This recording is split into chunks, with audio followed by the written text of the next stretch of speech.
Hello, bonjour. C'est un plaisir d'être ici ce soir. Tonight I'll be talking to you about an idea that I've been thinking about for a long time in terms of what makes a better country. It is my hope that it doesn't take resources, it doesn't always take money and people. Of course it takes people, but it takes emotions and feelings and thoughts and empathy. And tonight I'd like to talk to you about the times when, confronted by unfamiliar events, we claim limits to our imagination. I'd like to discuss those times when we choose not to imagine someone's circumstances. And in my argument, I talk about the fact that limiting our imagination results in denial of a true understanding of the human connection, of the common human connection. A few years ago, I gave a TEDx talk on the falsity of assumptions that we can overcome adversity. Using some very personal experiences, I theorized that rather than overcoming adversity, we transform it into a tame ghost that walks alongside us but never disappears from our lives. As people spoke with me after the event, one after another, they noted that they couldn't imagine some of the incidents I had discussed because those incidents involved living in a war zone, something they had never undergone. While they expressed empathy, they explicitly noted their imagination was limited to their lived experiences. At that very moment, the expression, "I can't imagine what you must have gone through," suggested that people who had not experienced what I had seen could not picture it, which at that time I found troubling, since I believe that the human imagination knows almost no bounds. And I also think that inability to imagine keeps us from truly understanding one another. Author J.K. Rowling of Harry Potter fame once said that, unlike any other creatures on this planet, human beings can understand without having experienced. They can think themselves into other people's places. I believe that universal human experiences, such as the elation we feel when a child is born, extreme sadness when a life is prematurely lost to accidents or violence, and things as basic and perhaps banal as a sense of frustration when we're stuck awaiting in a lineup, represent those human experiences. Most of us don't need to experience these situations ourselves to instantly feel related emotions when someone brings them up. Anthony Kwame Appiah, philosophy professor at New York University, argues that when we become familiar with someone or aspects of their story, we can form a universal human connection if both sides choose to participate. That is, the side that shares the experience and the other side that chooses to understand it. In essence, if we deny our ability to imagine an experience someone has shared with us, we deny recognizing that universality. Words matter. They make a difference in influencing our brain as well as influencing the minds of people around us. News of international incidents saddens us, but we have a hard time placing ourselves in the situations news reporters try so hard to convey through their stories. So, what inspires our disconnect? Is it that we haven't experienced a certain kind of situation? Events in our community suggest otherwise.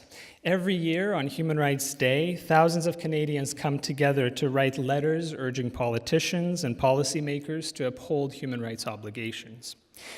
Without undergoing the sort of persecution individuals on whose behalf they write their letters, Canadians act to protect rights because they can imagine what life without them is like.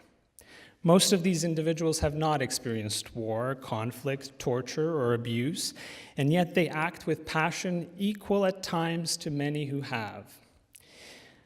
I admit that there's something unique in the empathy resulting from a shared experience as opposed to imagining it, but do we go too far when we suggest that all experiences we undergo are unique and that unless someone has traveled the same path as us, they cannot claim to understand them? A few years after moving from Kosovo to St. John's with my parents, friends took us to a grocery store in a rural community. As we lined up with our jars of relish and blueberry jam in hand, We overheard the customer in front expressing her hopes for the return of her husband. When we asked, the store clerk told us her husband was lost in a fishing accident and his body was never recovered. This woman continued to believe that her husband would surface alive again someday.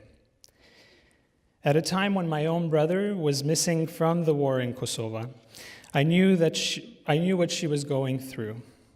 Our circumstances were very different, and yet we both understood the value of losing family senselessly and the value of keeping hope alive against all odds.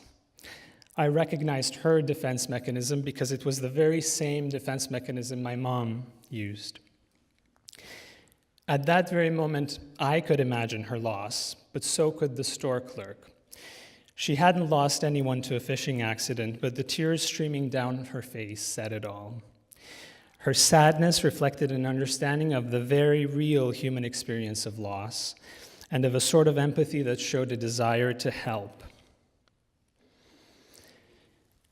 We can imagine and understand someone's experience without empathizing, but true empathy can only come from our choice to take the risk of imagining and allowing ourselves to be vulnerable to our emotions and reactions. Someone's loss of a family pet or a family member's, loss of a job, a divorce can be major destabilizing events that don't require us to undergo those experiences ourselves to warrant actions of solidarity.